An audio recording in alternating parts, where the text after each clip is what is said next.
Salut les marques et les smarts et bienvenue dans Catch Up, votre podcast qui review et analyse l'activité de Monday Night Raw, de Friday Night SmackDown, de la WWE, de tout ce qui touche au slip, à la sueur et tout. C'est une intro complètement custom, vous m'avez peut-être reconnu, je n'ai pas l'habitude d'être à la présentation, c'est votre serviteur Giscal. Nous sommes réunis aujourd'hui pour reviewer dans ce mois d'août bien calme, le Monday Night Raw du lundi 8 août 2022, si je ne dis pas de bêtises. Pour continuer à ne pas dire de bêtises, je vais vous présenter mon invité du jour. Mais mon invité, ce n'est nul autre que notre cher ami Papy. Papy, comment vas-tu? Bonjour petits enfants, bonjour Iscal, mais ça va et toi? Bah, écoute, ça va très très bien. Nous avons un duo assez inédit. Je ne sais pas si on a eu l'occasion de faire des reviews tous les deux. En tout cas, pas depuis un bon moment. En tout cas, si ça a été le cas. En tout cas, pas seul à deux, vu qu'on a plutôt l'habitude de répondre aux Oui, questions de l'autre, et c'est pour ça c'est que ça. je sens que t'es perturbé, je suis bien content que ce soit toi qui le fasse. Voilà, tu sens que on est dans une intro pas aussi maîtrisée que tous les présentateurs qu'on a d'habitude, hein, notre cher tonton Chris, le patron IRM, même Ringside, le taulier aussi. Donc là, nous avons deux color commentators, deux Pat McAfee ou deux Corey Graves. Peut-être plus flatteur. Tant qu'on n'est pas deux Toi- Byron toi- Saxton, hein. Voilà, j'ai voulu soigneusement éviter Byron Saxton. Deux aux commentaires, mais je vais me coller au dur exercice de la présentation et tu vas donc nous éclairer de tes lumières pour ce Monday Night Raw du 8 août, donc qui se déroulait au Rocket Mortgage Fieldhouse à Cleveland dans l'Ohio. Plusieurs catcheurs originaires de Cleveland et d'ailleurs on va voir un peu plus tard dans l'émission que ça aura permis peut-être à certains d'être mis à l'honneur. Mais en tout cas, avant de parler de ça, on va commencer avec l'ouverture du show qui a été consacrée à la division féminine, la division star du moment à Monday Night Raw. Depuis que Triple H a repris les commandes, les femmes sont au pouvoir et donc on ouvre avec un grand récap évidemment de ce qui s'est passé à SummerSlam, le retour de Bayley, de Io Sky, de Dakota Kai, l'annonce du tableau pour le tournoi tag team féminin. Pour ceux qui suivent les réseaux sociaux, il avait été annoncé donc que un grand tournoi pour les ceintures tag team féminines allait démarrer à Monday Night Raw. Ça va faire partie du programme du soir. Et pour lancer les hostilités, eh bien on a justement le nouveau trio en vogue qui a le vent en poupe. Les trois méchantes que je viens de citer qui viennent faire une petite promo au milieu du ring. Donc Bayley qui prend le micro, c'est la leader. Donc ding dong, elle nous annonce que les temps changent maintenant. D'ailleurs, elle en profite. Elle dit les fans, elle est assez agacée de la réaction des fans qu'il a eue, alors que pourtant ils se rendent pas compte de la chance qu'ils ont d'avoir Bayley qui revient les sauver, revient sauver la division féminine. Et que donc maintenant elle se pose en nouveau rôle modèle que tout le locker room, tout le vestiaire féminin avait besoin. Et donc elle est là pour ramener un petit peu de niaque, de punch, de faim, de hunger comme elle dit, et se débarrasser de Becky Lynch et de Bianca Belair. Elle mentionne ses deux comparses pour les présenter. Donc là, petite coquille, petite boulette, puisqu'elle présente Io Sky et Dakota Sky. Le public qui, évidemment... Les Sœurs Sky. Les Sœurs Sky, les fameuses. Donc le public qui ne s'en laisse pas compter, qui tout de suite mord dedans et se moque de Bayley, qui a la bonne réaction, qui évidemment ne se laisse pas faire et fait pas comme si elle n'avait rien dit. Donc elle fait oui, je sais, bande de débiles, je l'ai mal dit, on s'en fout. Et donc voilà, bon, la promo continue évidemment. Les faces du soir interviennent puisque un peu plus tard, on apprend donc que dans le tableau féminin, Dakota et Io vont affronter Alexa Bliss et Asuka. Donc voici Alexa Bliss et Asuka qui interviennent avec Alexa Bliss micro en main, Bianca Belair qui arrive assez rapidement derrière. Et donc voilà, petite joute verbale, 3 contre 3 dans le ring. On hype aussi un petit peu le 3v3 qui arrive à Clash at the Castle, puisque ces six jeunes femmes vont se rencontrer au-delà du tournoi tag team, vont se rencontrer à Clash at the Castle. Donc petite hype, Bianca Belair et les faces qui elles, comme tout bon face se respectent, veulent se la coller right here, right now, maintenant tout de suite. Donc c'est parti, ça se colle des mandales. Et puis les heals, les faces font place nette et les heals s'échappent. Et donc voilà un petit segment d'ouverture. À la fois pour le tournoi, à la fois pour le 3v3, les femmes à l'honneur, un petit peu de baston. C'est les nouveaux Monday Night Raw. Qu'est-ce que tu as pensé de cet opener, Papy? Je suis d'accord, il y a beaucoup d'informations. Une petite précision, une petite correction sur le tableau. Les deux Ah oui, équipes, tu as raison, tu as elles raison. sont dans Oui, elles tout sont à dans fait. la même partie de tableau, mais elles s'affronteront pas Oui, tout à directement. fait. Puis, elles auront un Oui, premier c'est tour vrai. chacun à passer, hein. Elles sont Hmm. potentiellement Ouais, adversaires en ouais. demi-finale. On anticipe, je vais déjà trop loin, même si tu n'es peut-être pas d'accord sur le bracket, donc on verra ça après. Ouais, on en reparlera du bracket. Effectivement, je pense on a pas exactement la même vision de ce qui va se passer, mais bon, c'est ça qui est intéressant. Sinon, ouais, donc grosse promo des filles qui plantent un peu le statut de ce groupe de trois. Bailey, elle se laisse pas décontencer par sa petite erreur, ça c'est déjà bien. On sent quand même la fille qui est à l'aise au micro, puis qui enquille. De toute façon, voilà, c'est bon, j'ai merdé, puis on passe à autre chose. Je pense que c'est à ce moment-là qu'ils annoncent le 3v3 à venir à Clash of the Ouais. Castle, donc où il y a le défi qui se fait, et du coup l'annonce qui est faite dans la foulée. Je sais plus exactement comment ça se fait, mais bon, en tout cas, là on est parti sur une grosse rivalité à 3v3. C'est globalement les 6 meilleures filles d'Euro, de toute façon, donc Ouais. ça sera plus. Voir de la division dans son ensemble en ce moment. Oui, Enfin bon, vu la il y qualité de avait Clinch qui est SmackDown, pas t'as là, pas le mais choix. ouais, ouais. Oui, ouais, voilà, en enlevant les absences, c'est un peu ça. Effectivement, c'est un peu les 6 qui restent qui sont intéressantes. Donc on s'attend du gros niveau. Et puis voilà quoi, je pense que on a en passant de le voir. Et puis tu faisais le clin d'œil sur les nombreux catcheurs de Cleveland, Ohio. Là, on avait Alexa Bliss qui est pas de Cleveland, qui est de Columbus, mais qui est de l'Ohio quand même. Donc Oui, voilà de l'Ohio aussi. notre première régionale de l'étape de la soirée. Ouais, je crois qu'il y a en effet pas mal de catcheurs qui sont de l'Ohio. Mais donc ouais, bon voilà, on avait vraiment de la qualité dans le ring. C'est sûr que ça contraste pas mal avec SmackDown, c'est-à-dire que ils ont pas trop le choix, hein. De toute façon, s'ils veulent faire briller un peu les femmes, il faut qu'ils mettent un peu tous leurs œufs dans le même panier. Donc c'est à Raw que ça se passe en ce moment. Donc ils ont décidé de toutes les mettre dans le ring ensemble. Ce qui est pas forcément débile, hein. Mais on sentait, hein, de toute façon, dans toutes les prises de micro il y avait quand même un peu plus de métier. Et ils ont laissé parler Alexa Bliss et Bayley notamment pas mal, donc c'est gage de qualité. Donc on est sur quelque chose d'un peu plus costaud qu'à SmackDown, c'est sûr, hein, c'est un doux euphémisme. Et Oui, oui. en parlant de costaud, bah écoute, on va enquiller avec deux costauds puisque nous avons le chapitre 2 de ce qui s'était passé la semaine dernière. Angelo Dawkins qui va affronter Seth Rollins. On avait eu Seth Rollins contre Montez Ford la semaine dernière avec une victoire au forceps de Seth Rollins de l'architraître. Il va se farcir Angelo Dawkins. Montez Ford est évidemment aux abords du ring. Et puis écoute, ça démarre avec un match. On va pas faire un play-by-play trop détaillé, mais un match très très énergique. J'étais assez content de voir Angelo Dawkins en solo, puisque au final, j'ai le sentiment, sans doute à tort, parce qu'il se peut qu'il y ait eu des matchs 1 contre 1 contre Jey Uso ou Jimmy Uso avant, mais je sais pas, j'avais pas forcément souvenir de le voir en solo, et je trouve qu'il a été encore une fois très très bien mis en valeur par Seth Rollins. Des séquences assez classiques. Dawkins qui fait beaucoup de moves de dive à l'extérieur du ring, de drop kick, de moves de high flyer malgré son gabarit. Seth Rollins qui déroule lui aussi ses moves habituels. Un stomp vers la fin du match, un stomp est contré, et Dawkins qui arrive à placer son sky high pour le compte de 2. Malheureusement, il retente une deuxième fois, se disant que il va peut-être contrer une des règles immuables du catch qui dit qu'il faut jamais tenter 2 fois le même move de suite au risque d'être contré. Mais c'est finalement ce qui va se passer, puisque un deuxième sky high consécutif est renversé en un pedigree. Joli changement c'était agréable de voir un match se finir sur ce finisher, puisque ce sera la fin du match. Seth Rollins qui l'emporte sur un pedigree en 8 minutes 30 d'après les compteurs.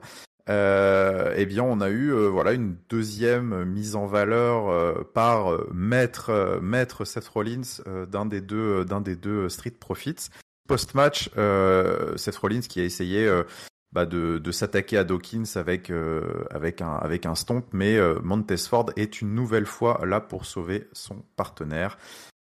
Donc voilà. Est-ce que tu aimes bien ce qui se passe avec les Street Profits, ce match? Comment est-ce que tu vois un petit peu la suite des choses? On voit beaucoup Montez Ford dans le rôle du sauveur, que ce soit à SummerSlam ou ici. SummerSlam c'était sauveur, échec du sauvetage. Est-ce que le split est toujours à l'horizon ou est-ce que les choses se passent finalement un peu mieux? On sait pas trop. Ouais, alors, attends, je suis en train d'essayer de me souvenir. Est-ce que c'est dans ce match-là où Ford se fait sortir parce qu'il se retrouve en plein milieu du ring avant parce qu'il est encore vénère ou je sais pas quoi, ou peut-être que je confonds avec un autre match. Ça te parle pas ça ou? Non, alors il se fait pas sortir, mais c'est pendant ce match-là, il y a eu des interactions assez drôles de Montez Il... Ford aux abords du ring où il fait. Non, il rentre avec une chaise à un moment. Voilà, ça me revient. Il rentre avec une chaise pour attaquer Rollins. Ça te parle pas ça? Ah Euh, oui, je- si, tu as raison. Oui, oui, oui. et Oui, donc oui, en il se fait, fait éjecter, t'as raison. Ouais, ouais. et donc en fait, moi j'ai l'impression que c'est toujours de plus en plus le split qui est tenté parce qu'en fait, on a vraiment l'impression que c'est Ford. Toi, tu dis qu'il sauve Dawkins. Moi, j'ai l'impression qu'il le plombe en ce moment parce qu'en fait, il est totalement hystérique. Oui, en fait, il est un peu incontrôlable. Ouais, en effet, c'est Il est un vrai, peu t'as raison. incontrôlable et puis bah du coup, ça a des conséquences un peu néfastes parce que là, il se fait sortir. Alors c'était à SummerSlam où il s'énerve contre l'arbitre sur le compte, contre Jeff Jarrett. Et au final, Oui, tout à fait. ça cause la défaite. Pas Enfin voilà, grand-chose au c'est final. Ouais. et en fait, il pète des plombs sur sur pas grand-chose en ce moment. Et à chaque fois, ça finit par une défaite, soit de lui, soit de Dawkins. Et j'ai l'impression que c'est vrai, plus que de sauver, il est en train de plomber en fait Dawkins, même si effectivement, il est toujours présenté un peu comme le leader du groupe, le plus fort, tout ça. Mais là, il plombe complètement son équipe là depuis quelques semaines. Est-ce que c'est une fausse piste pour qu'au final, il reste plus fort que jamais en nous teasant la distension? En tout cas, moi, je la trouve plus forte que jamais. Et on verra ce que ça donne. Et puis Dawkins dans le ring, ouais, moi, c'est vrai qu'on le voit rarement en solo, mais quand en tag team, dès qu'il rentre dans le ring, souvent ça fait de l'effet parce que c'est un peu le Biggie en fait de l'équipe Ouais, tout à où le fait. mec où t'as pas l'impression que t'as l'impression qu'on a mis juste une grosse brute avec le personnage principal et en fait il mine de rien il s'est catché, il est assez souple, assez aérien. Je ne sais absolument pas comment il pourrait vivre sans les Street Profits parce que il est vraiment imprégné de cette équipe lui en termes de Oui. personnage. Par contre il s'est catché et ça c'est indéniable et c'est toujours agréable de le voir entre les cordes. Ouais, non, c'est sûr qu'en effet, la suite, on a souvent tendance, quand il y a des tag teams qui split, à évoquer les rockers de l'époque, Marty Jannetty, Shawn Michaels. Il y avait une expression un peu dans le catch qui avait été utilisée parfois dans quelques promos, c'est qui est-ce qui va être un peu le Marty Jannetty de Tout à l'équipe fait, ouais. en cas de split. Bon, il y a fort à parier quand même que Angelo Dawkins soit un petit peu le Marty Jannetty des Street Profits, mais au demeurant, ce serait quand même. Enfin, en effet, moi, je suis assez d'accord avec toi. C'est un mec qui fait de l'effet dès qu'il rentre dans le ring, même en solo. J'ai été très agréablement surpris. Alors voilà, c'est parce que je l'ai dit un petit peu dans le récap du match, ça aide quand même quand on est face à Seth Rollins, parce que de toute façon, en ce moment. Seth Rollins, tout ce qui touche, ça devient, c'est même pas de l'or, ça devient, enfin c'est des diamants ou du platine que ça se transforme. Donc c'est vrai que je pense que c'est assez exceptionnel de catcher avec Seth Rollins en ce moment. Mais oui, Angelo Dawkins, il est aérien, il est souple, il est vif, il est charismatique, il est très imprégné Street Profits, mais tu sens que le mec a du bagou et tout. Il pourrait se débrouiller, mais bon après ça dépendra si on sait comment ça se passe quand les équipes split. Généralement la WWE a rarement tendance à investir dans les deux et c'est plutôt parce qu'elle a des plans pour un. Donc bon, ça on verra, mais c'est vrai que je suis d'accord. Mon questionnement était un petit peu, enfin, innocemment tourné, mais je suis assez d'accord avec toi. La tension reste très forte et il y a quelque chose qui est avec Montesfort qui est assez intéressant, c'est que on a l'impression que il est presque attiré par les spotlights malgré lui. Sa personnalité est trop forte. Il se laisse emporter. Par ce qu'il est à SummerSlam. C'est son aveuglement pour la compétition, le gain, la victoire. Peut-être qu'il l'a un peu qui l'a un peu fait perdre les pédales et fait perdre le match. Après, on a eu la semaine dernière, il a triché, tu sais, lors du Shifumi, ce qui je trouve était à la Oui. fois assez innocent et assez révélateur. C'est-à-dire que ils sont toujours bons copains, mais dès qu'il s'agit de tirer les marrons du feu ou d'être un peu sous le feu des projecteurs, c'est quand même toujours Montesfort qui insiste et qui prend des cours, des shortcuts un peu comme ça. Donc il avait triché lors du Shifumi, il a perdu. Il faisait clairement le showman aux abords du ring avant de se faire éjecter. Il cabotinait avec Seth Rollins, c'était assez drôle. Et puis du coup, bah voilà, il peut pas s'en empêcher. Il est tout le temps impliqué. Donc en effet, c'est assez rigolo ce qu'ils font. Je trouve comme split, c'est pas, enfin, si split hier, hein, mais on n'est pas sur une tension, on va dire. Il y en a un qui trouve que l'autre est plus faible ou qui commence à s'agacer des défaites de l'autre. Je sais pas, on a l'impression qu'il est presque emporté par son ego involontairement, tout en restant dans l'esprit Street Profits. Donc je trouve que c'est assez, enfin c'est assez fun à suivre. Moi je trouve ça vraiment pas mal. Et c'est assez finement joué en fait. Là, comme tu dis, tu as plein de petits indices. Moi, je suis d'accord avec toi. Le Shifumi de la semaine dernière, c'était pas du tout anodin que ce soit lui qui triche pour avoir le match contre Rollins. Il est emporté par son ego et par son personnage.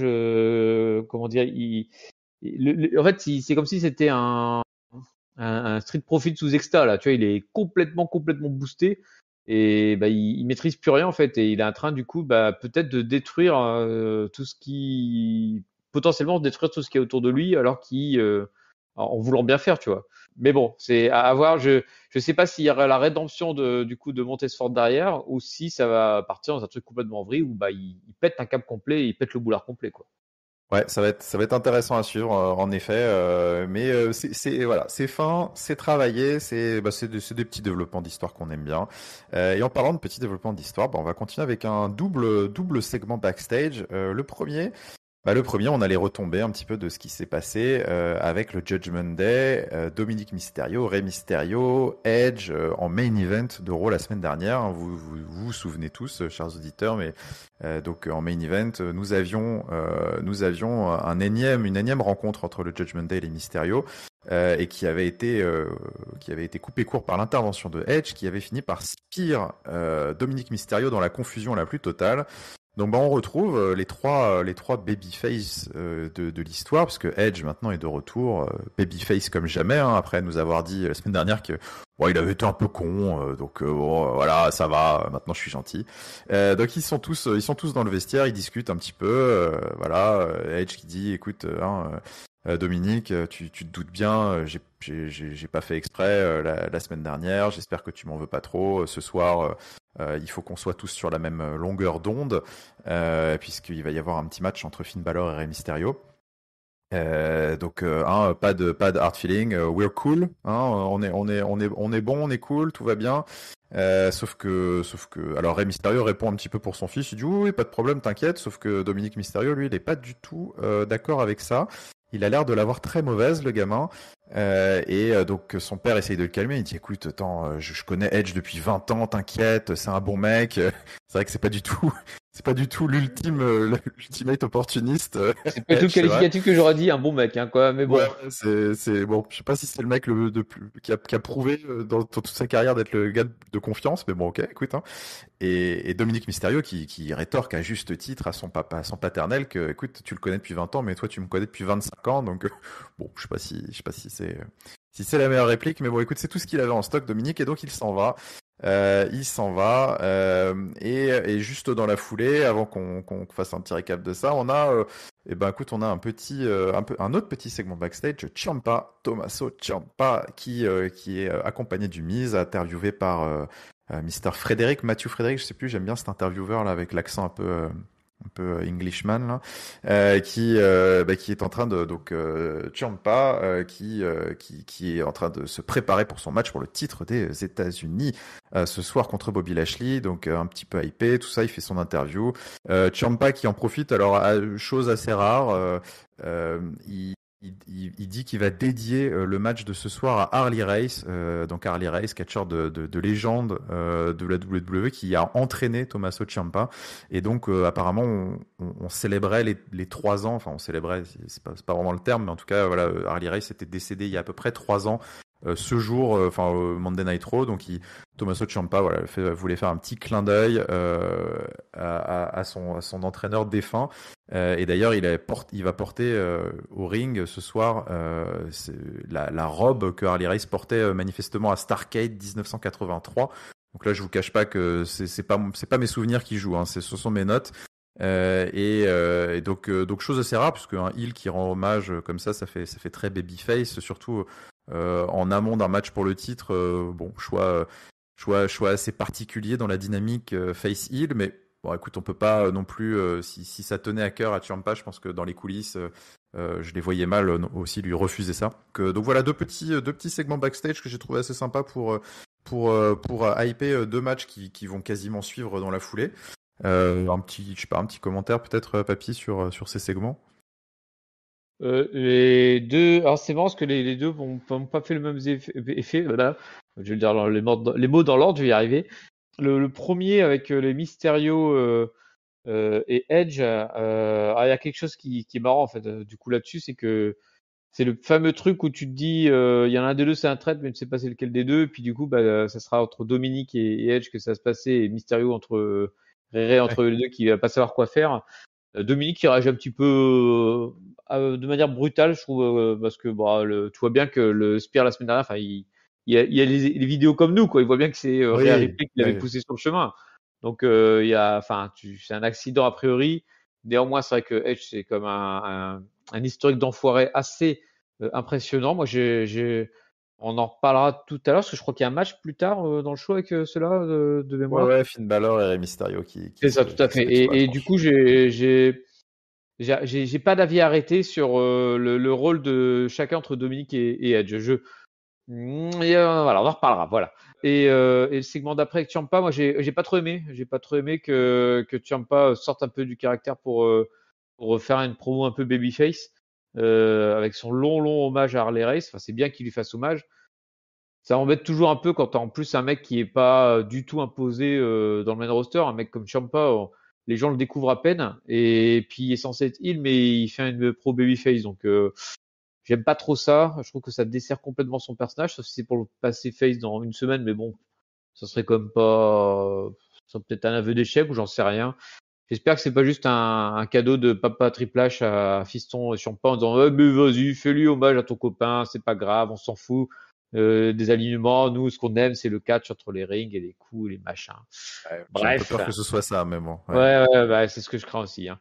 Mais bon, bref, voilà. Donc t'étais pas tip top quoi, comme choix de promo pour Ciampa.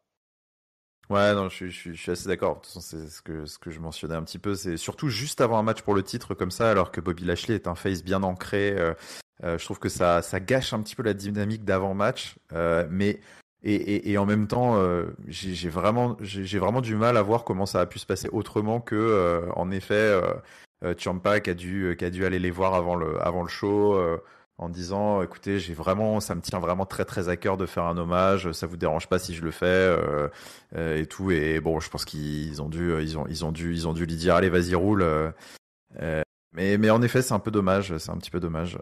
Après, juste une petite précision peut-être qui explique pourquoi Ciampa aurait insisté, je pense. C'est que Harley Race, donc c'était le coach de Ciampa, et Harley Race, c'est le premier champion US de l'histoire. En plus, oui, c'est vrai. Donc, je pense que c'est pour ça qu'il y a clin d'œil qui est compréhensible. Oui, non, mais je pense que ça lui tenait très fort à cœur et tout, et je pense que voilà, il voulait et tout. Mais donc en effet, oui, la petite promo de Edge, on y reviendra un petit peu plus tard puisque nous avons en effet un match avec des dynamiques qui se mettent en place et tout n'est pas forcément très très clair. Mais avant ça, on a comme un cheveu sur la soupe. Et ben écoute, parce que moi j'avais pas regardé le programme de Monday Night Raw, donc je ne savais pas. Mais que vois-je, Ezekiel est dans le ring. Ezekiel est dans le ring. Bon, il a pas eu son entrée, le pauvre. Donc bon, généralement déjà ça pue. Et puis qu'est-ce qu'on voit débarquer Kevin Owens. Kevin Owens est de retour. Kevin Owens a un match ce soir contre Ezekiel. Alors on reprend la feud qui s'était arrêtée. Sauf qu'on va pas la reprendre bien longtemps parce qu'en fait Kevin Owens, il est pas là pour rigoler, il est là pour casser des dos, casser des vertèbres. puisque le match démarre et ça part très très vite aux abords du ring. Et là, c'est la pop-up, enfin c'est pas du coup une pop-up powerbomb, hein, c'est une powerbomb sur le tablier du ring, comme Kevin Owens en a fait sa spécialité par le passé. Et donc voilà que les médecins arrivent, la civière, Ezekiel, ce bon Ezekiel, circulé, il n'y a plus rien à voir, il est tout cassé. Et Kevin Owens se prend une victoire, enfin une victoire par no contest, en tout cas un no contest en à peine une minute.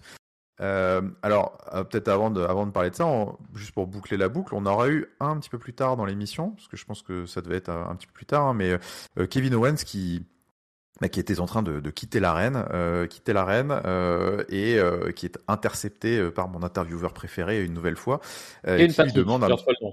Fitzpatrick, c'est ça, non? Kevin Patrick. Ah, Kevin Patrick, ouais, c'est ça, pas Fitzpatrick. Kevin Patrick, mon ami, toujours bien coiffé, avec les dents parfaites et tout, et tout bien apprêté. Et donc il lui demande un petit commentaire. Je lui dis, écoutez, voilà, qu'est-ce qui vous a pris? Pourquoi vous avez massacré Ézéchiel comme ça? Et donc il dit, contrairement à Ézéchiel, moi je sais qui je suis, et justement, il était grand temps peut-être que je rappelle à tout le monde qui j'étais. C'est toujours le Kevin Owens Show. Je suis toujours un badass, super costaud, qui défonce des mecs. Et voilà. Donc, et petite chose intéressante, parce que ce sera le début d'une sorte de fil rouge un petit peu, mais un fil rouge assez subtil. Pendant cette interview justement qui se passait un petit peu dans les parkings intérieurs de l'arena, puisqu'il se dirigeait vers sa voiture. On voit derrière une voiture crashée contre un pylône, encore un peu fumante. Il y a Nicky H et Doudrop qui sont à côté d'ailleurs, et on sait pas pourquoi. Et des flics qui s'affairent un petit peu autour de la voiture. Donc on a l'impression qu'une enquête un peu se met en place. Mais on aura l'occasion sans doute d'en reparler un petit peu plus tard. Peut-être un petit commentaire sur cette réactivation, désactivation express de Ezekiel, Kevin Owens, et ce retour de Kevin Owens aux affaires sérieuses peut-être. Ouais, c'est une réactivation de Kevin Owens en mode attention, je suis un gars sérieux et je vais péter des gueules, avec sa powerbomb sur le tablier du ring qui a détruit pas mal de catcheurs et puis qui a détruit Ezekiel. Je pense que c'était à la fois l'image même de la rivalité qu'on détruisait en une minute avec Kevin Owens qui tuait Ezekiel. Donc, voilà, donc il a tué Ezekiel en même temps qu'il tuait la rivalité. Les deux vont partir dans des directions différentes. Et Owens repart vers le haut. Ezekiel, je pense qu'il va repartir doucement dans la low card, voire disparaître. Est-ce que c'est pas la fin déjà d'Ezekiel? Je ne sais pas. J'espère pas quand même. Moi, je trouve ça toujours dommage de ne pas aller au bout d'une idée, mais bon. Mais en tout cas, là je crois qu'ils ont mis en image la fin de la rivalité. Ouais, exactement, c'est ça. Oui, je suis assez d'accord. Je serais déçu entre guillemets que ce soit les dernières images d'Ézéchiel à l'écran. Que bon, là, on le sort sur civière, donc ça sous-entend que bon, a priori, on va peut-être pas le voir tout de suite. Et est-ce que si ça se trouve, est-ce qu'on le reverra tout court? Et est-ce que ce sera pas Elias qui reviendra? On sait pas. Pour venger peut-être Elias qui revient pour venger son petit frère. Ou Elrod. Ou Elrod d'ailleurs, c'est vrai, on pourrait continuer un petit peu ça, mais bon, je suis pas convaincu parce que j'ai quand même l'impression qu'en effet, comme tu dis, hein, c'était un enterrement de feu dès que Kevin Owens s'est destiné peut-être à revenir sur le terrain plus sérieux de Monday Night Raw, ce qui n'est pas pour me déplaire, mais voilà, si éventuellement on pouvait peut-être garder Ezekiel sur des choses plus légères et l'orienter vers un autre programme, ça me déplairait pas non plus parce que je trouvais que l'idée était assez rigolote. Donc on va voir. Mais bon, comme il a pas eu sa musique d'entrée, qu'il a été vite expédié, c'est quand même généralement rarement des bons signaux. Non, mais je pense il va redescendre en low card. Kevin Owens aura fait le boulot pour éviter que à chaque fois qu'il se pointe à l'écran, tout le monde chante Elias. Ezekiel, le personnage existe maintenant. Il a donné finalement Owens en accordant cette rivalité. Est-ce que je pense que on a dû lui demander s'il était OK, lui a dû dire OK, parce qu'en plus, je pense qu'il doit bien s'entendre avec le mec, vu qu'il a déjà bossé avec Elias dans le passé. Mais là, clairement, c'était l'objectif pour moi, c'était de planter le personnage de mettre devant le personnage d'Ezekiel. Owens a fait le boulot, il passe à autre chose maintenant.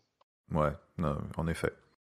Et puis écoute, nous aussi on va passer à autre chose et on va revenir donc sur ce fameux parce que en fait dans la foulée, parce qu'on a beaucoup de matchs de catch ce soir, et donc dans la foulée on a un autre match, alors celui-ci beaucoup plus long, que Finn Balor et Rey Mysterio s'affrontaient 1v1 ce soir. Alors on a eu une petite promo juste avant le match avec Finn Balor et Damian Priest qui de mémoire était au centre du ring et faisait une petite promo en disant que Priest, alors Finn Balor qui déclare que voilà c'est un homme dangereux et qui promet de montrer ça à Rey Mysterio ce soir, et Damian Priest qui lui a un petit mot pour Edge, hein, qui dit qu'il est absolument pas inquiet, et qui va rester ringside et pour ce match, et il est pas du tout inquiet de Edge, et que il va s'en occuper, et d'ailleurs il fera plus Il le que s'en défie, hein. occuper ce Ouais. soir, il le défie même il le défie dans 2 semaines, puisque manifestement dans 2 semaines, nous avons un Raw à Toronto, qui est la ville natale de Edge, et donc il dit écoute,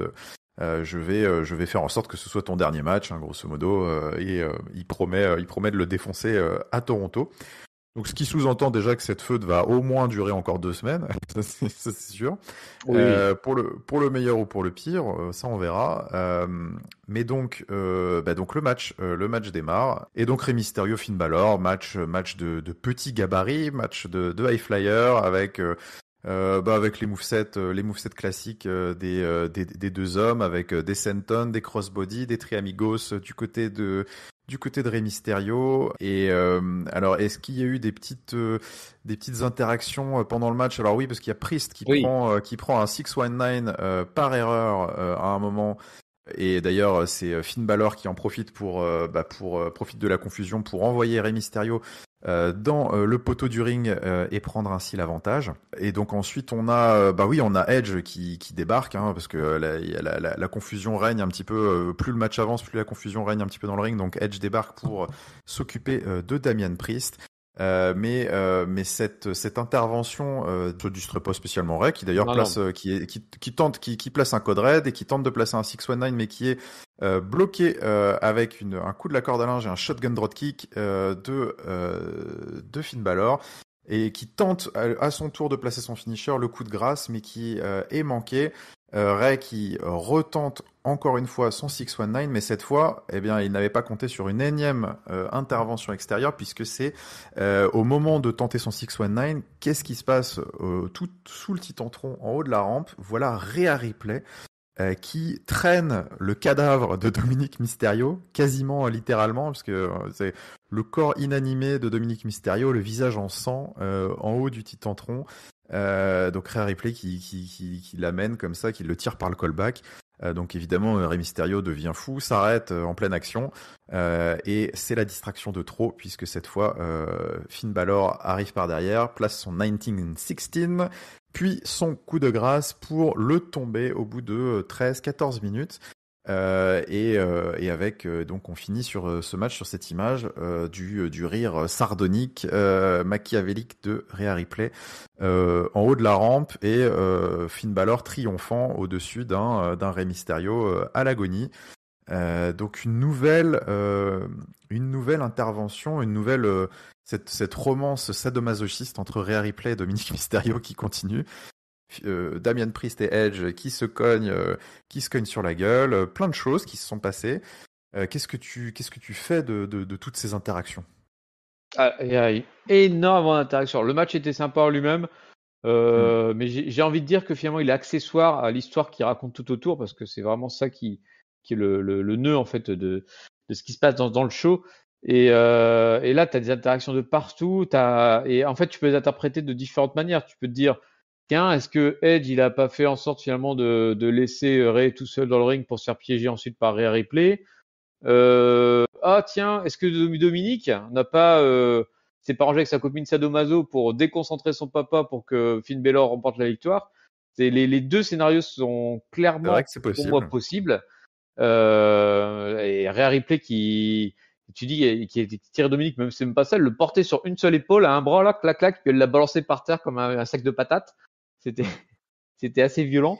Et mais ouais, mais moi là pour le coup, tu vois, je trouvais que c'était une histoire qui était pas intéressante par le passé. Là, elle commence, je trouve, à devenir intéressante, notamment grâce à l'exposition dont elle bénéficie, parce que là, ils ont des longs matchs, des longs segments, ça raconte des trucs.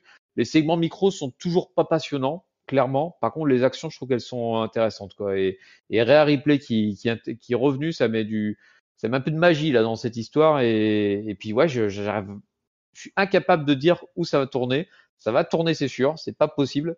Mais je suis incapable de dire dans quel sens.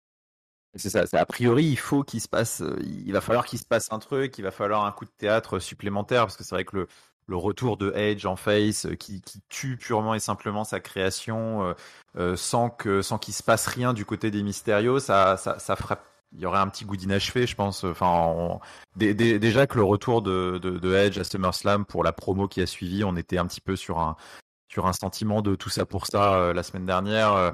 Là, on est reparti en effet sur des dynamiques assez intéressantes. Tes deux scénarios se tiennent et je pense que ce qui est en effet sympa à souligner, c'est qu'on sort de Monday Night Raw avec plusieurs pistes possibles, ce qui est plutôt appréciable sur cette rivalité qui avait un peu du mal à enflammer les foules. Alors moi, je suis un peu comme toi, les segments micro pour l'instant me laissent un peu de marbre. Que ce soit ce qui s'est passé en coulisses avec les Face ou ou le Damian Priest qui prend sa grosse voix rauque pour faire le méchant. C'est un peu léger, mais en tout cas voilà, il compense par des choses dans le ring, des matchs sympas. Un Finn Balor et Mysterio, c'est toujours quand même du très très solide dans les cordes. Si on aime les matchs qui bougent et qui se passent un peu dans le ciel, c'est quand même sympa à regarder.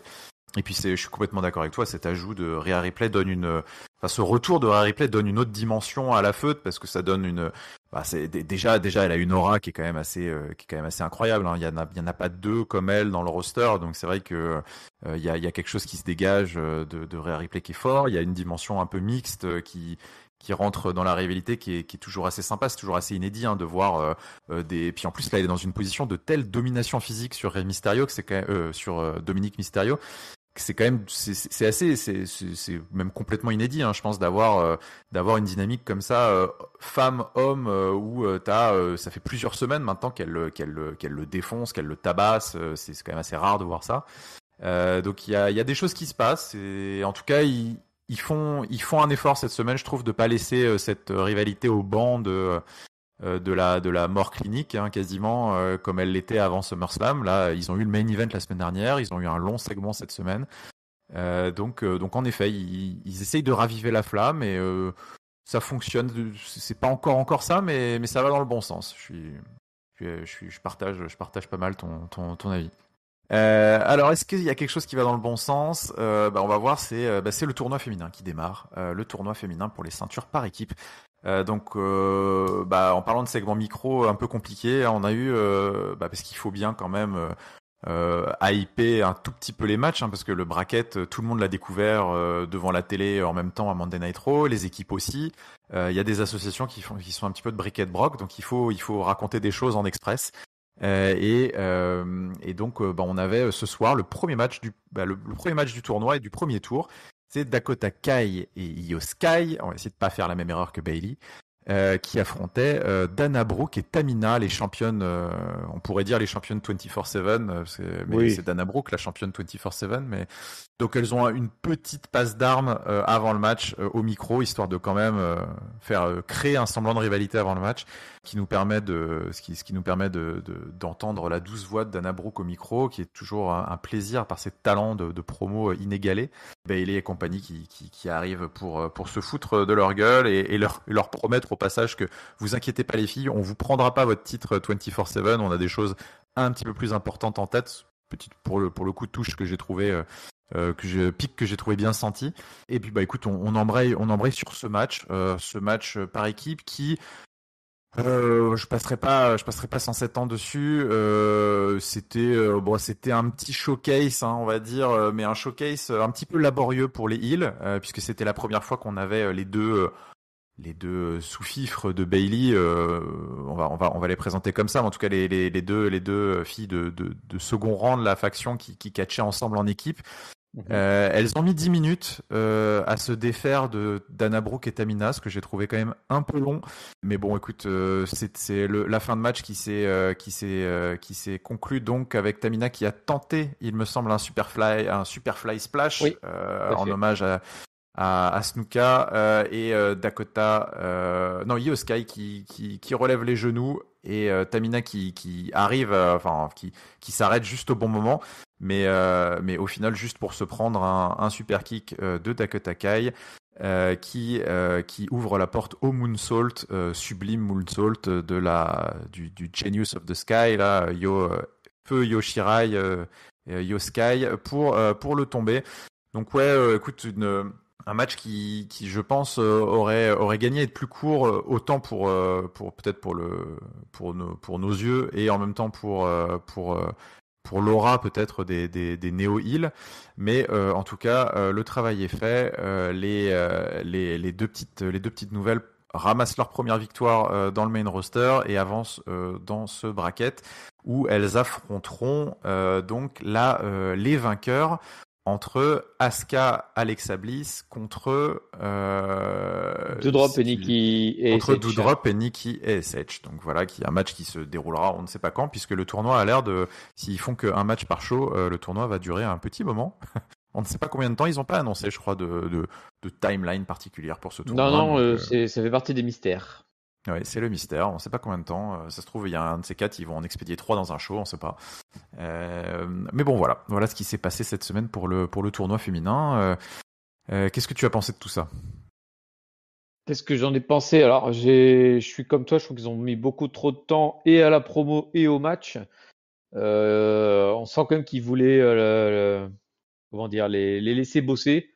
Dana et Tamina, c'est pas con en fait finalement leur rapprochement par rapport à la session 24/7, mais je pense que ça pouvait être réglé en 15 secondes. Hein, cette histoire-là, c'était pas la peine d'en rajouter trop.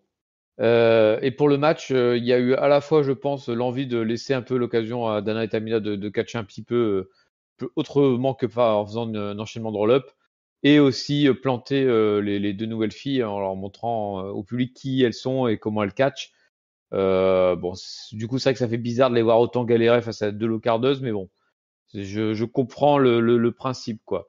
Et puis ouais, donc du coup, ouais, et juste pour revenir sur les braquettes, non pas les braguettes, comment dire, là, on a vraiment d'un côté les filles de Raw, de l'autre côté les filles de SmackDown, plus une équipe d'NXT d'ailleurs qui a été rajoutée parce qu'il est passé de filles à SmackDown. Bah, il faut faire le nombre. Ouais. Voilà, il faut faire le nombre. On a un match par semaine a priori pour l'instant. C'est vrai qu'on n'a pas la date de la finale. Ça, c'est important pour moi parce qu'en fait, si tu as ta finale qui se retrouve à Cardiff, bah, vu que tu as comme un 3v3 avec deux des équipes qui sont dans le tournoi, c'est un peu compliqué, quoi. Donc, je ne sais pas exactement quand ils vont jouer ça. Si c'est à Cardiff, moi, j'en profite pour le dire maintenant. Moi, je mise vraiment sur Doudrop et Nikki et SH qui sont écossaises, donc pas loin, et qui permettrait de libérer en fait justement les deux autres équipes qui vont s'affronter dans le 3v3 en fait. Et puis voilà, donc je pense qu'à coup d'intervention, elle pourrait très bien arriver à se retrouver en finale, les Doudrop et Nikki et SH, avec des interventions de part et d'autre. Donc je miserais bien là-dessus pour la partie Raw en tout cas. Ah, écoute, ouais, faut voir le timing. Le timing, en effet, aura une importance particulière parce que Clash at the Castle, c'est quand même encore assez loin. C'est le 3 septembre. Et donc, ça veut dire qu'en fait, il nous reste le SmackDown de cette semaine qui va se dérouler ce soir à l'heure où nous enregistrons. Et derrière, il va rester 3 Raw et 3 SmackDown complets. Donc, ça veut dire encore 7 émissions en comptant celle de ce soir. Donc, c'est vrai que quand on se dit 7 émissions, un match par semaine, en fait, on un y est, quart, on a une demi, et ouais, c'est soit au 29, soit au 5. Enfin, c'est eux de décider. Donc le timing fleure bon la finale à Clash at the Castle, et auquel cas il faut la prendre en compte un petit peu dans la lecture du bracket, c'est vrai, puisque on a du mal à imaginer un 3v3 qui impliquerait des filles qui sont également impliquées dans la finale. En tout cas, de quoi qu'il arrive, il ne pourra pas, puisqu'elles sont dans la même partie de tableau, il pourra pas y avoir, elles pourront pas être en finale, hein, les quatre du moment, hein, Kai, Sky et Bliss et Asuka. Mais bon, écoute, affaire à suivre. En tout cas, voilà, match laborieux, mais on va dire peut-être il faut respecter la chaîne alimentaire. Dana Brooke et Tamina, elles sont quand même, c'est pas des rookies. Les filles, c'est des rookies, donc peut-être qu'ils se disent que voilà, une victoire de 10 minutes dans l'œil du public, ça reste un petit upset en quelque sorte. Je sais pas comment est-ce qu'ils voient les choses. Moi, j'aurais préféré que ce soit peut-être un peu plus décisif, mais bon, écoute. On va prendre ce qu'on a et on va avancer dans ce tournoi en se disant que déjà on s'est débarrassé de Dana Brooke et Tamina et que c'est pas une mauvaise chose. Donc voilà, et on va continuer avec quoi? Avec du catch, parce que les nouveaux Monday Night Raw maintenant c'est du catch et on va continuer avec un gros match puisque c'est l'heure du match pour le titre US Tommaso Ciampa, tout de bleu et rouge vêtu, s'en vient. Alors il y a contraste évident entre la musique, le titantron très sombre et un Tommaso Ciampa rayonnant dans sa magnifique robe bleue et rouge en hommage à Harley Race. Donc qui s'en vient et pour défier Bobby Lashley et on va partir dans ce qui spoiler a été assez facilement mon match préféré de la soirée. On va partir dans 13 minutes de catch avec un gros mix de stiffness parce que Ciampa c'est pas non plus un rigolo, il est capable d'envoyer des gros parpaings. Bobby Lashley, il y a pas de surprise. Mais pas mal de techniques avec pas mal de catch au sol qui était pas déplaisant et une opposition de style qui était assez inédite avec Tommaso Ciampa qui a pu continuer, on va dire, de dérouler aux yeux du grand public son moveset, parce que on va quand même se dire, Tommaso Ciampa était pas très connu du public de Monday Night Raw, je pense, il y a encore un mois. Et c'est vrai qu'entre son triple threat et son match contre AJ Styles la semaine dernière, et maintenant ce match de 13 minutes contre Bobby Lashley, je pense que maintenant le Kidam a appris à composer avec Tommaso Ciampa. Donc gros match. À un moment vers le milieu du match qui était assez à l'avantage de Bobby Lashley, cette domination se conclut avec un spear terrible dans les côtes de Tommaso Ciampa. On se dit que ça y est, le bon Tommaso est fichu, mais non, c'était sans compter l'intervention du Miz, qui était évidemment ringside et qui a placé le pied de son protégé sur les cordes. Donc l'arbitre qui était très attentif voit et casse le compte. Cette intervention ramène dans le mix AJ Styles qui tout de suite ne peut pas tolérer l'injustice comme ça, c'est impossible, donc il intervient immédiatement et donc il court après le Miz, coup de la corde à linge, pas mal d'ailleurs, par-dessus les barricades, l'action qui part un petit peu dans le public et les deux qui se courent après et qui filent en coulisses. Donc le match se termine 1 contre 1, pas de distraction. Pendant ce temps-là, Tommaso Ciampa, qui avait tenté un petit paquet, n'obtient que le compte de 2. Et donc le match continue un petit peu. Bobby Lashley qui tente de placer son Hurt Lock, mais là, deuxième moment de chaos un petit peu dans le match, puisque la course-poursuite en mode Tom et Jerry de AJ Styles et Miz passe par le ring. Et donc en fait, ça distrait tout ce beau monde et le Hurt Lock ne peut pas passer. Ciampa qui profite de cette distraction pour envoyer Bobby Lashley dans le coin du ring dont la protection avait sauté un petit peu plus tôt dans le match et le balance l'épaule la première dans le poteau et pour un compte de 2,9 qui pour le coup a bien fait réagir le public. Mais malheureusement ça ne suffit pas pour Tommaso Ciampa. Nouvelle tentative de Hurt Lock de Bobby Lashley, mais renversé dans une soumission qui était celle de ton ami, ton très cher ami Johnny Gargano. Tommaso Ciampa qui place donc de Gargano Escape, subtilement référencé par Corey Graves, qui dit pendant la soumission, sometimes you got to do it yourself. Donc do it yourself, le DIY qui était le nom de la tag team entre Gargano et Ciampa. Mais cette soumission ne suffira pas puisque Bobby Lashley arrive à soulever Ciampa et placer une power slam. Il y a plein de moves en fait dans ce match. Je me retrouve à faire un play-by-play qui est assez long. Tommaso Ciampa qui revient dans le ring, qui place son Willow's Bell pour encore un super compte de 2. Et derrière un autre running knee, mais qui est contré en Spinebuster, suivi du Hurt Lock. Et ce Hurt Lock cette fois sera le bon, puisqu'au bout de 13 minutes, Tommaso Ciampa succombe et tape, et est donc soumis pour la victoire du champion. Grosse victoire de Bobby Lashley face à un vaillant Tommaso Ciampa qui certes aura bénéficié de beaucoup de distractions, mais on pourra pas dire qu'il a pas joué crânement sa chance. Et donc post-match, on a une brawl de Miz et AJ Styles qui continue à se foutre sur la tronche et on apprend qu'ils seront bookés dans un no DQ un petit peu plus tard dans l'émission pour boucler la boucle. Mais déjà, on va s'arrêter sur ce match pour le titre US. Qui était, me concernant, assez impressionnant. Et me concernant aussi, en fait, ils ont ils ont habilement joué un peu sur plusieurs niveaux en fait de connaissance de ce qui se passe entre les cordes. Pour le fan, on va dire ultramarque, il se disait mince, mon champion US Bobby là, il est en train de se faire flouer par les autres tricheurs comme pas possible. Et tu penses vraiment plusieurs fois que Ciampa va gagner Ouais, il y a des parce très que très beaux nearfall. Hein. il est très bon Nearfall, voilà. Et puis il y a toute l'histoire avec le coin qui est décroché par Ciampa. C'est Ciampa qui décroche le coin en fait. Après Ouais, il tout à tombe un peu fait. tout Ouais. seul parce que mais c'est Ciampa qui a déjà commencé à faire le truc. Euh, et ensuite tu as aussi comment dire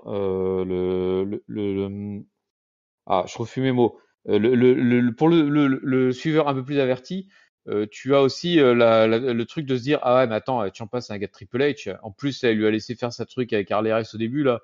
Et c'est pareil qu'il va Mhm. nous le faire passer devant Bobby Lashley, salopard. Hein. Et puis tu vois tout qui est en train de se mettre contre Bobby Lashley. Tu dis mais c'est pas possible, là, il va pas nous le faire battre Lashley par Ciampa, là, ça serait scandaleux.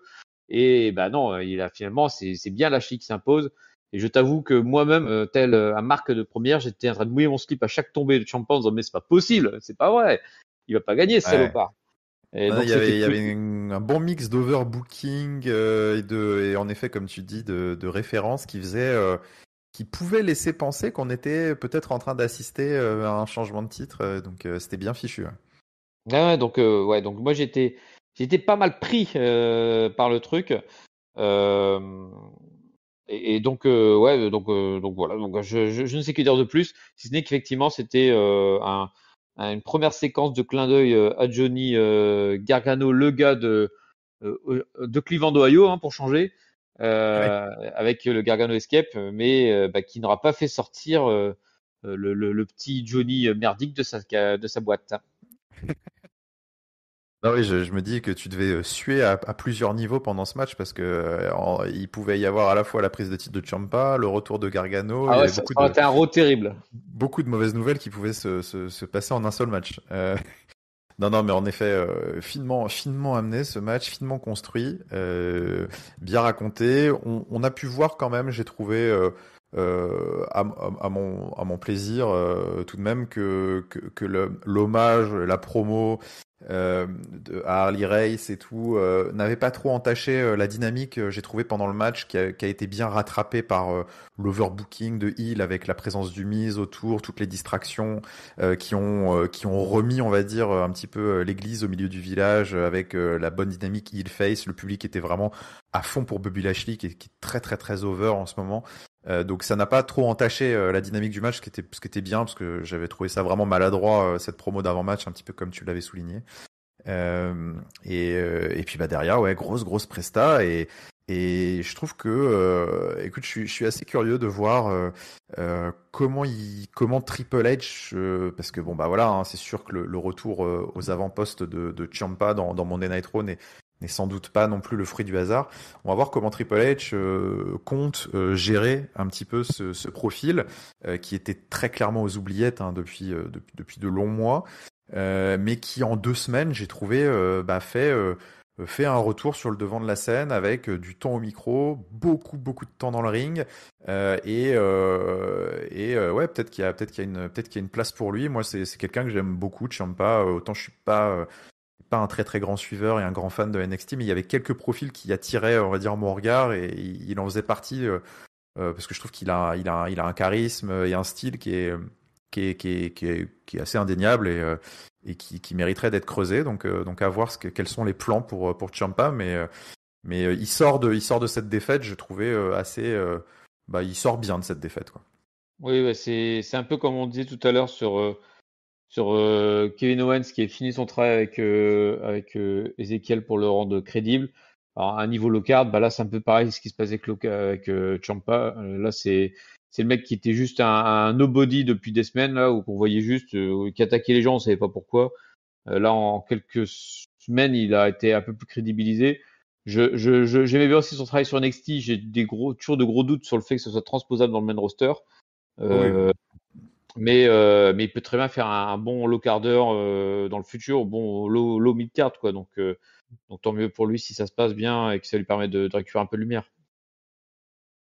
Absolument, absolument. Un autre bonhomme qui essaye de récupérer un petit peu de lumière, C'est Homos, qui était de sortie. Ça faisait un petit moment qu'on l'avait pas trop vu, qui était de sortie à Monday Night Raw et qui était de sortie pour faire un bon petit squash des familles à l'ancienne, très old school. C'est pareil. Je pense que ça fait bien longtemps qu'on n'avait pas vu dans un weekly un bon vieux squash des familles contre les jobbers de la région.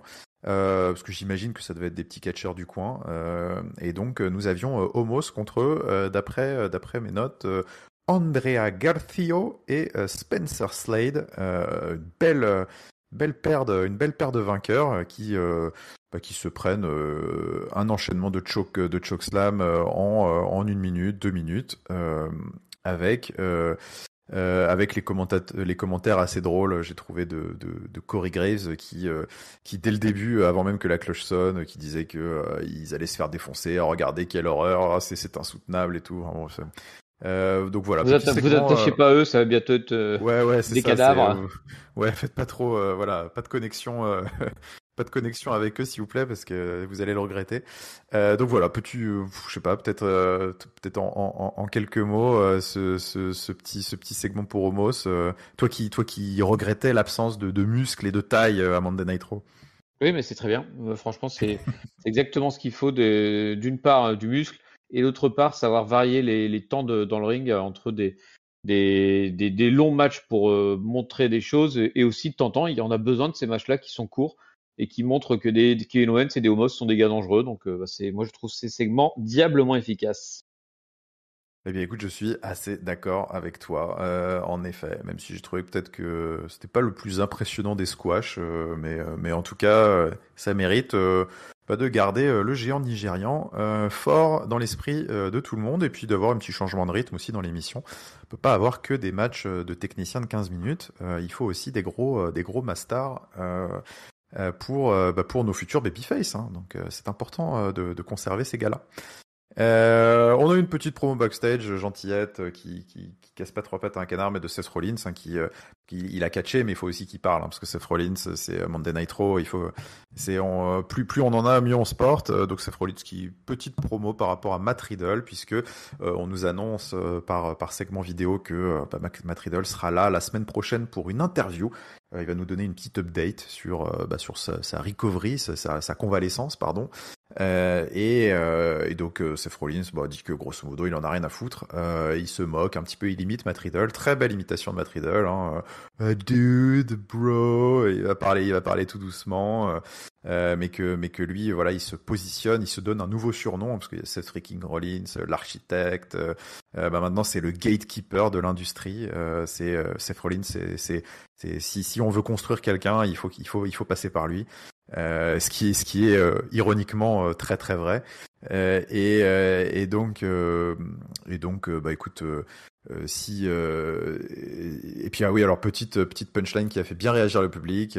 Il dit que si vous voulez savoir tout ce qu'il y a de mauvais dans Matt Riddle et pourquoi c'est un loser qui ira jamais loin, vous avez qu'à demander à Dana White. Donc là, petit murmure dans les travées de l'arène. On a senti que de toute façon, dès qu'on fait des petites références un petit peu cross plateforme, cross sport et tout, ça fait toujours vibrer un petit peu les smarts. Dana White qui est le patron de l'UFC, donc forcément petite pique assez bien sentie. Et Seth Rollins, écoute, voilà, qui nous tease donc ce segment de la semaine prochaine où il va sans doute se passer des petites choses. On continue avec, on va reprendre, hein, le catch technique, le catch long. On va reprendre les bonnes habitudes puisque nous avions un match un petit peu random, sans doute un petit plaisir offert à un nouveau régional de l'étape puisque Dolph Ziggler qui vient de Cleveland, Ohio, avait un match contre Chad Gable. Un petit 1 contre 1, incongru comme ça. Donc Chad Gable et Dolph Ziggler qui, si je ne m'abuse, étaient les deux les deux membres du Triple Threat qui avaient perdu contre Tommaso Ciampa la semaine dernière. C'était ça, non? Ils étaient un Triple Threat, mais c'était le même ou pas? Je suis pas sûr. Non, je crois que Gable était. C'était peut-être avec Miz, je sais plus. Enfin bref. Gable était avec Miz, je crois, mais je suis plus sûr. T'as raison. Et donc bref, Chad Gable et Dolph Ziggler. Donc Chad Gable, Dolph Ziggler, comme vous en doutez, deux techniciens. Donc pas mal de séquences au sol, pas mal de soumissions. Chad Gable toujours très porté sur les ankle locks, les armbars, toutes les prises de soumission. On a un petit l'enchaînement de fin de match avec un super kick de Dolph Ziggler tenté mais qui ne fonctionne pas puisque la jambe attaquée pendant tout le match par Chad Gable flanche un petit peu, ce qui permet à Chad Gable de faire de porter une powerbomb à Dolph Ziggler et d'enchaîner tout de suite sur une nouvelle ankle lock. Sauf que Dolph Ziggler, au terme d'un effort héroïque, n'abandonne pas, casse la prise et réussit finalement à porter son super kick pour le tomber en 6 minutes 30. Étrangement, c'était un match, enfin étrangement oui et non, parce que c'était un match tellement random qu'on peut pas non plus demander au public de s'intéresser à tout pendant un show de 3 heures. Mais c'était un match qui malgré le fait que ce soit un régional de l'étape, a pas forcément suscité les folies de la foule par rapport à tous les autres matchs de catch qu'on a pu avoir dans l'émission. Je sais pas toi ce que tu as pensé de ce petit match. Rien de particulier, vraiment, et je suis un peu comme la foule en fait, comme le match. Contrairement à tous les matchs à beaucoup de matchs qu'on a décrits depuis tout à l'heure, là, qui ont été où on s'est raconté quelque chose, ce match-là, il racontait absolument rien, hormis random match entre deux gars, dont un gars qui est de la ville. Ouais, c'est Voilà, ça exactement. vraiment pas plus intéressé que ça. Non, mais de toute façon, je pense que souvent les réactions du public sur place en disent plus long que de longues analyses. En effet, c'est vraiment, on a senti qu'il y avait un désintérêt assez fort du public, surtout à ce moment de l'émission, parce qu'on est dans la 3e heure, ça commence à être un peu long. On se demande un petit peu pourquoi ils nous positionnent ça là. Et puis je trouvais que c'était vraiment la première, parce que on parle de nouvelle ère, Triple H aux manettes de Raw et tout. Moi, j'avais été assez séduit par le Raw de la semaine dernière et relativement séduit par celui-ci aussi. On pourra en parler dans la conclusion, parce que notamment parce que pour ce que tu as dit, c'est que je trouve que là, ça fait 2 semaines qu'en fait, on a 100% des segments sur l'émission qui ont un rôle à jouer, qui racontent des choses, qui s'inscrivent dans des développements qui sont plus ou moins intéressants, mais en tout cas qui ont à chaque fois une raison d'être. Et là, je trouve que c'était vraiment le premier vrai faux pas. C'est la première fois qu'on a quelque chose qui est un peu de l'ancienne ère, on va dire d'une certaine manière, même si j'adhère pas forcément à ce comparatif, mais qui est tiens, on va foutre du remplissage pur. Alors peut-être que la nouvelle ère, c'est de se dire que maintenant le remplissage, il est pour les hommes. Avant peut-être qu'à la place de ce match-là, on aurait eu Nikki et SH contre, je sais pas, contre Lacey Evans ou j'en sais rien, je sais pas quelle connerie. Mais là maintenant c'est des matchs masculins qui occupent ce spot. Ouais, voilà, mais alors peut-être qu'ils s'en serviront plus tard, hein, mais pour le coup, après faut se dire, faut se remettre aussi dans la perspective de certaines histoires qu'on voit là ce soir. Le segment de ces histoires-là n'était pas forcément passionnant non plus en fait. Et donc peut-être qu'ils lancent quelque chose, peut-être qu'ils lanceront rien, ils en savent rien, ils tentent un coup, voilà, Ouais. ils aient des dispos et on a besoin de temps antenne, voilà, c'est eux qui s'y sont collés.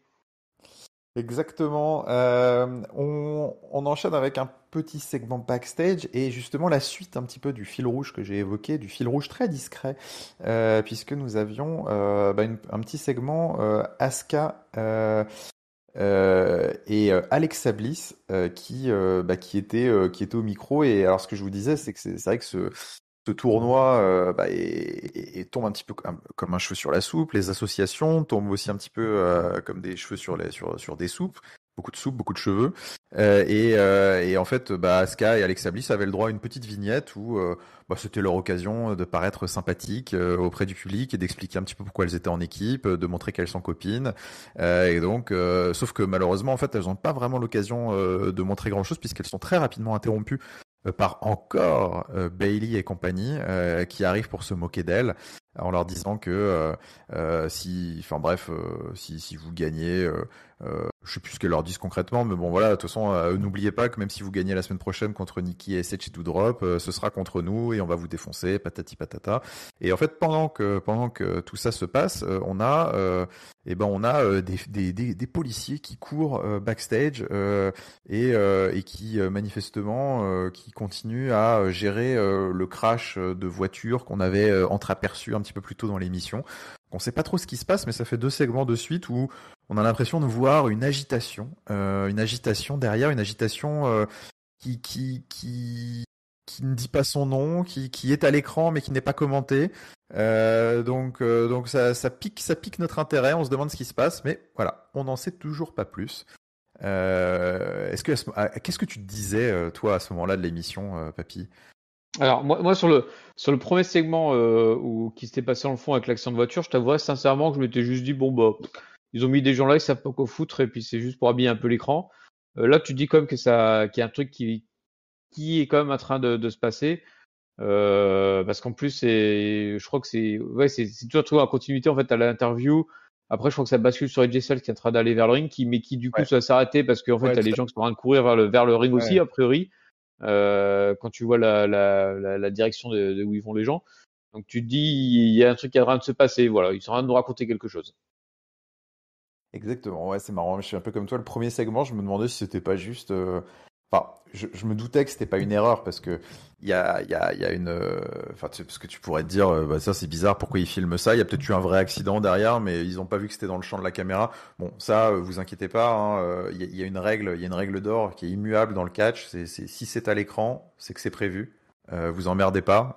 C'est pas la peine d'aller chercher plus loin et de vous triturer la tête. Mais du coup, il y avait quand même ce petit feeling lors du segment de Kevin Owens c'était tellement random, tellement derrière. Tu te dis bon, écoute, c'est peut-être pas très très important. Voilà, là tu commences à te dire tiens, il se passe quelque chose, donc c'est intéressant. Mais on va voir ce qui se passe puisque on va continuer avec notre main event de ce soir. Notre main event qui est consacré à AJ Styles et le Miz. Choix de main event quand même assez improbable, puisque voilà, on parlait de Raw nouvelle génération. Il faut se dire que sur les 2 derniers Raw, on aura eu quand même du coup un main event qui était consacré au Judgment Day et Rey Mysterio, et maintenant à AJ Styles contre le Miz. Donc des choix assez originaux. Miz et AJ Styles, no DQ, c'est parti. Styles qui démarre très très très très fort ce match et qui emmène les affaires tout de suite à l'extérieur. Il est pas là pour rigoler, hein. C'est le AJ Styles Pitbull ce soir qui commence à en avoir ras la casquette du Miz. Et donc là, on sort tout de suite kendo stick, chaise pardon, dessous le ring, mais tout ça ne va pas. Donc il part tout de suite prendre la table. Donc là, le public se dit que magnifique, il va en avoir pour son argent ce soir. Donc, mais bon, le Miz ne s'en laisse pas compter et intervient pour un dropkick et il repousse tout de suite la table sous le ring en bon heel qu'il est pour calmer les ardeurs de la foule. Et par contre, lui, il se dit que le kendo stick ça fonctionne très très bien aussi et donc il commence à défoncer AJ Styles avec le kendo stick. On continue, ça part sur la table des commentateurs et ça défonce la table des commentateurs et ça part en pause. Ensuite, on a AJ Styles qui retente de sortir encore une fois la table de sous le ring, mais il prend un petit peu trop long et donc il se fait tabasser avec le kendo stick une nouvelle fois.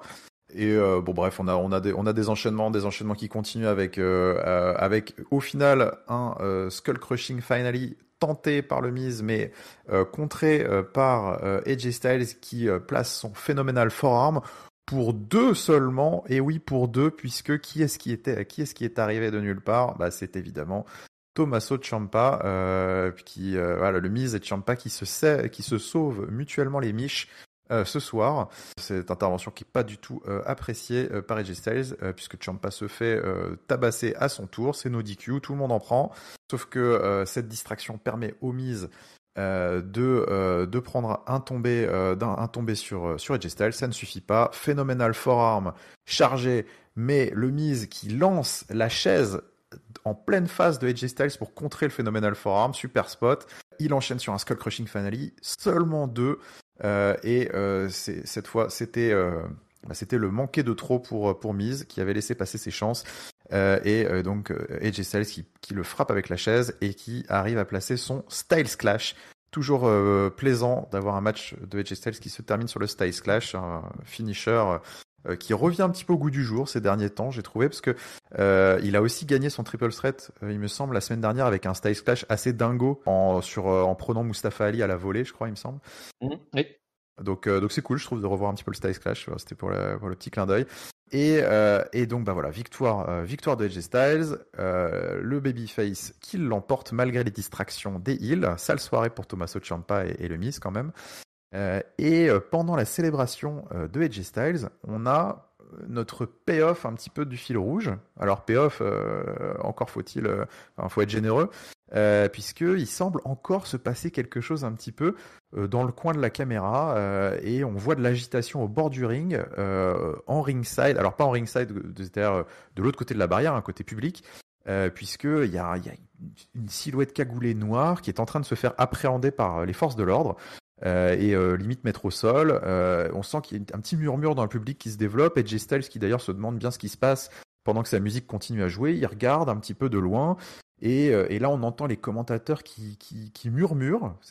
Alors c'était joliment fait, on va dire, parce que c'était pour nous un peu pour nous donner le sentiment que c'est prévu. Enfin, il faut pas qu'on l'entende, mais on l'entend quand même. Enfin bref, et donc on a Corey Graves qui on l'entend murmurer. C'est quoi, c'est qui?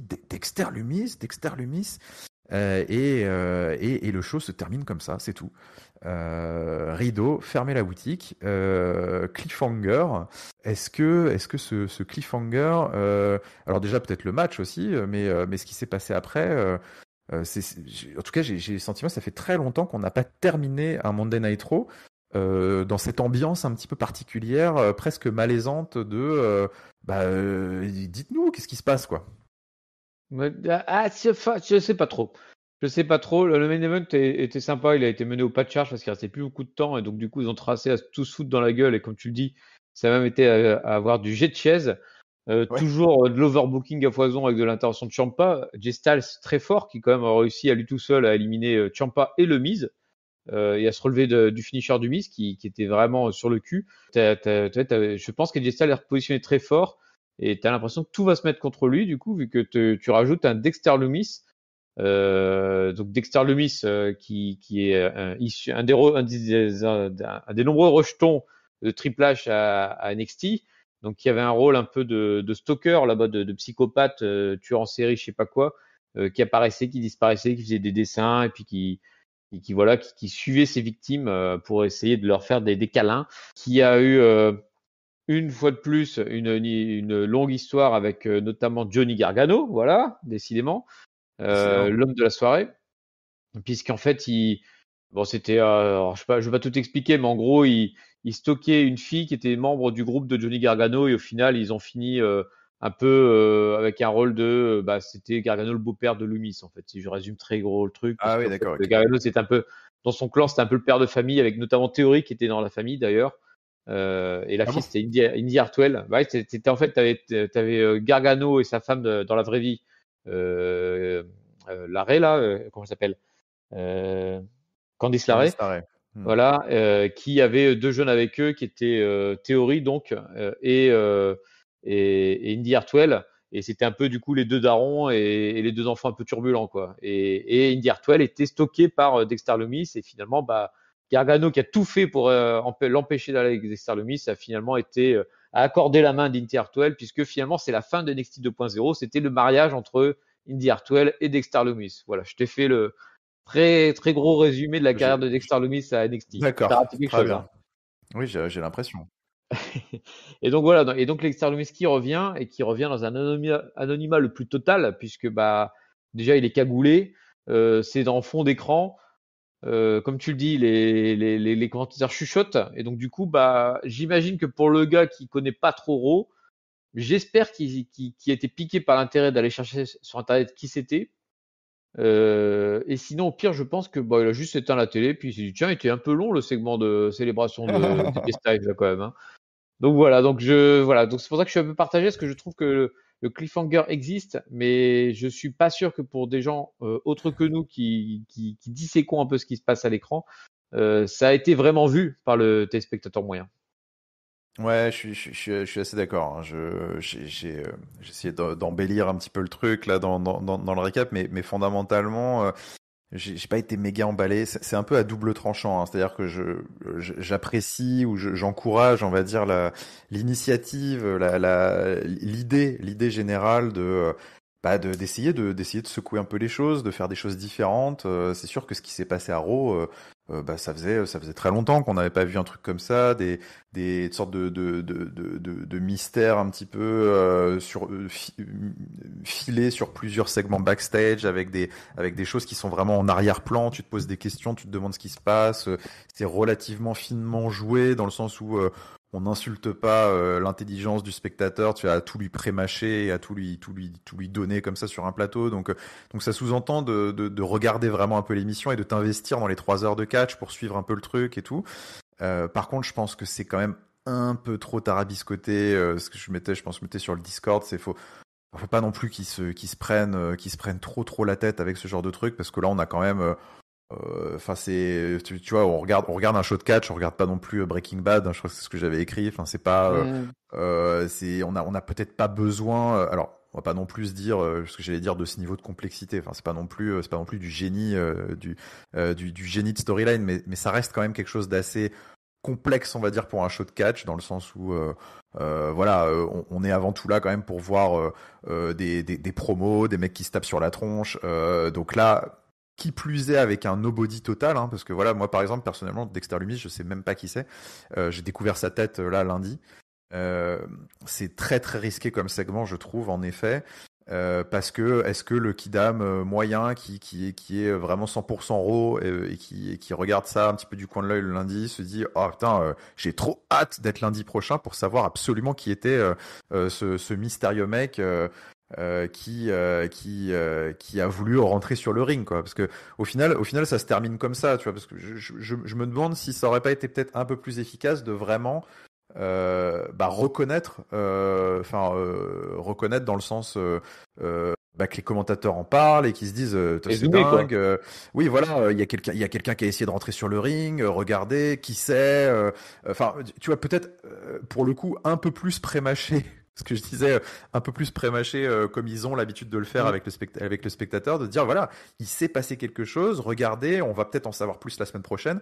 Là, tu pourrais presque te dire, comme t'as dit, t'éteins la télé, oui, ok, c'était peut-être un peu long. Il y a l'air d'avoir eu un frémissement dans le public, je sais pas. Il y a un mec, il y a un fan qui a essayé d'intervenir, il s'est fait ouais, soulever par sécurité. c'était peut-être un épiphénomène, tant pis, quoi. Ouais, exactement. Mm-hmm. Donc, je pense qu'en effet, là, à trop jouer la finesse, les mecs, je pense, se complexifient un petit peu, se font des nœuds au cerveau. Surtout que voilà, Dexter Lumis, va falloir quand même, s'ils veulent le présenter au grand public, il faudra faire un grand coup, parce que voilà, ça commence à faire beaucoup quand même de gens qui reviennent un peu sur le devant de la scène. Arrow, on a Tommaso Ciampa qui revient un petit peu de nulle part. On a Dakota Sky, tu vois, genre, et voilà. décidément. Voilà, Botch, on l'aura fait. Je sais que je l'ai mal dit, bande de nazes, je sais. Donc on a Dakota Kai et Io Sky. À SmackDown, on a récemment eu Karrion Kross. Donc il y a beaucoup de nouvelles têtes qui reviennent. Et il y aura Gargano. Là, je pense qu'on va pas y échapper, malheureusement. On va pas y couper. C'est pas simple d'intégrer autant de nouvelles têtes dans des shows comme ça. Et de le faire avec des trucs un peu trop subtils et tout comme ça, je sais pas non plus si c'est le bon plan. Enfin, bon, écoute, on va voir. On va voir ce qu'ils ont prévu avec Dexter Lumis. En tout cas, ils ont tenté un coup.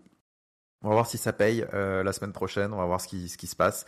Vous nous direz en commentaire si vous êtes hypé par l'arrivée, par ce segment. Est-ce que vous avez été intrigué?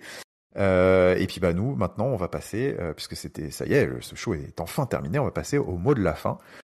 Pour savoir justement toi aussi ce qui t'a hypé, ce qui t'a intrigué, ton top, ton flop et ta note, mon cher papy. Très bien. Mon top, on a eu le top, j'hésite parce qu'on a eu de beaux matchs avec plein d'histoires qui étaient racontées autour en plus. Donc c'est assez intéressant. Je vais en choisir un parce que je pense que tu ne choisiras pas. Je vais prendre le Mysterio Finn Balor. Vraiment pour tout ce qui s'est passé autour. Non, mais en fait, c'est le match en lui-même, c'est pas tant qui m'intéressait que ça. Et j'en avais d'autres matchs qui m'ont intéressé. Je pense notamment ceux que tu as cités ou celui que tu as cité. Mais en tout cas, c'est juste pour mettre en avant le fait que ils font des matchs de bonne durée avec plein de trucs qui se passent autour. Et ça, c'est vraiment la marque de fabrique de ce Raw.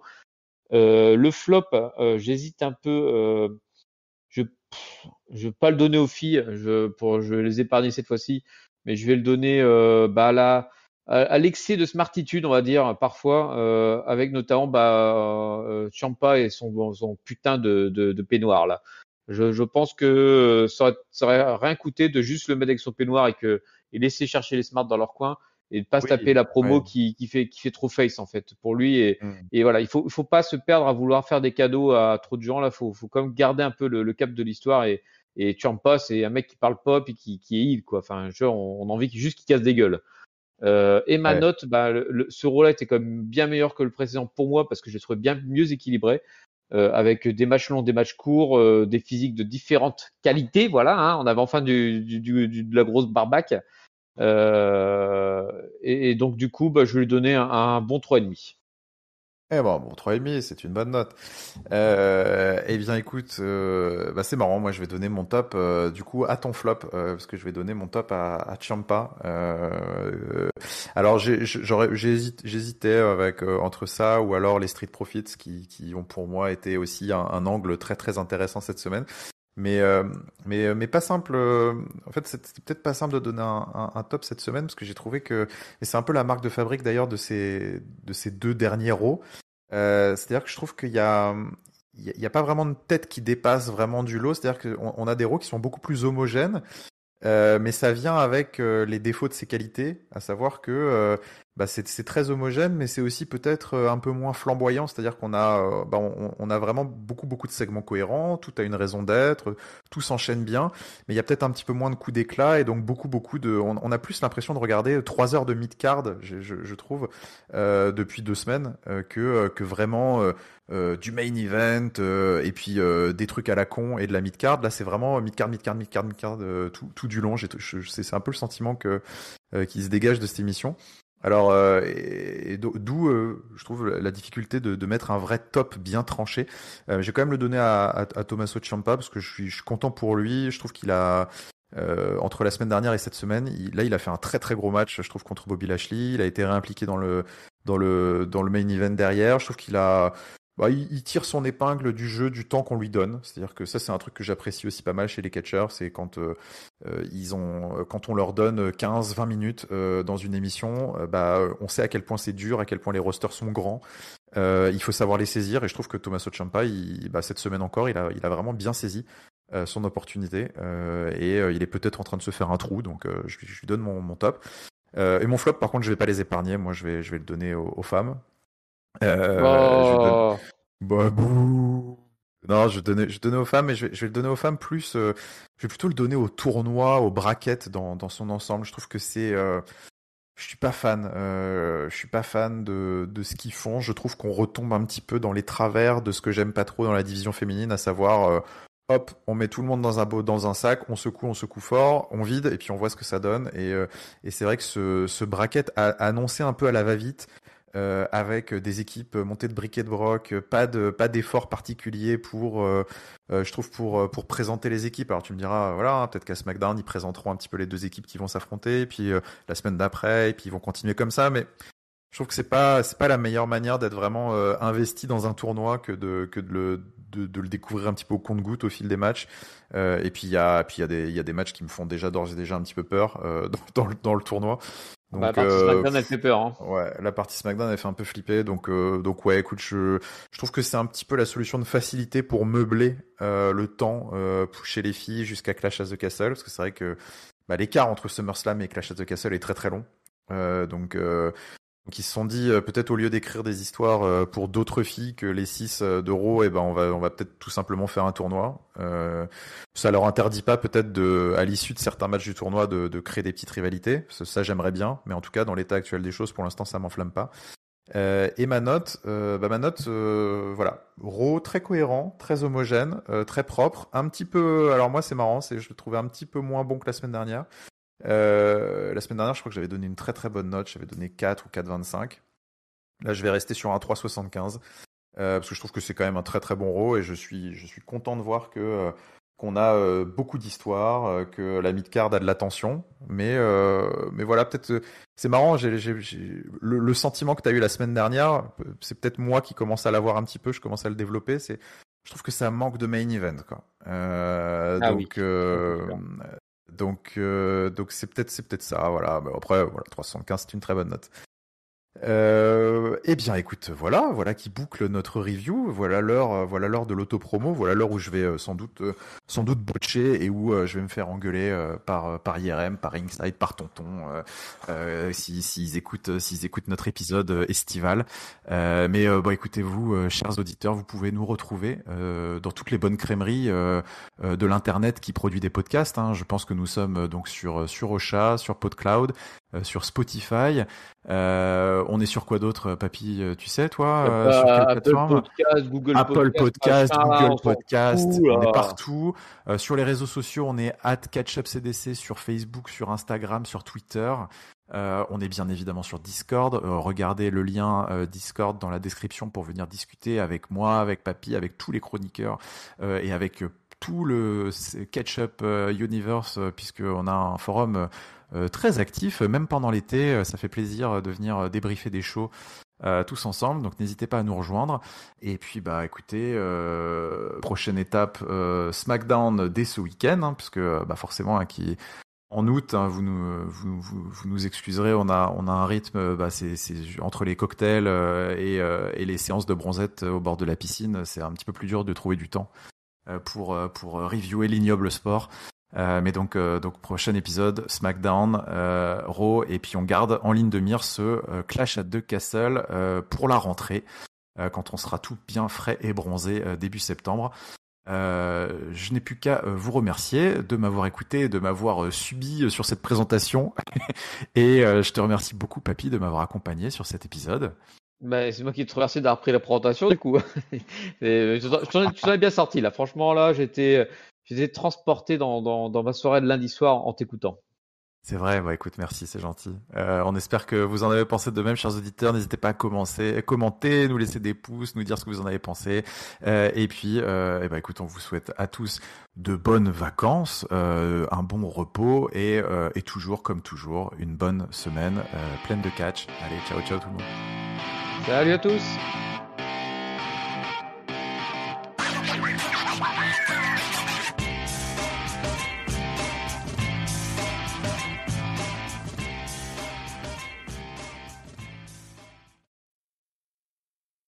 Bah, en même temps, comme tu dis, hein, il y a tellement de trucs, tellement de détails en ce moment dans les roues que rendez-nous le 24/7.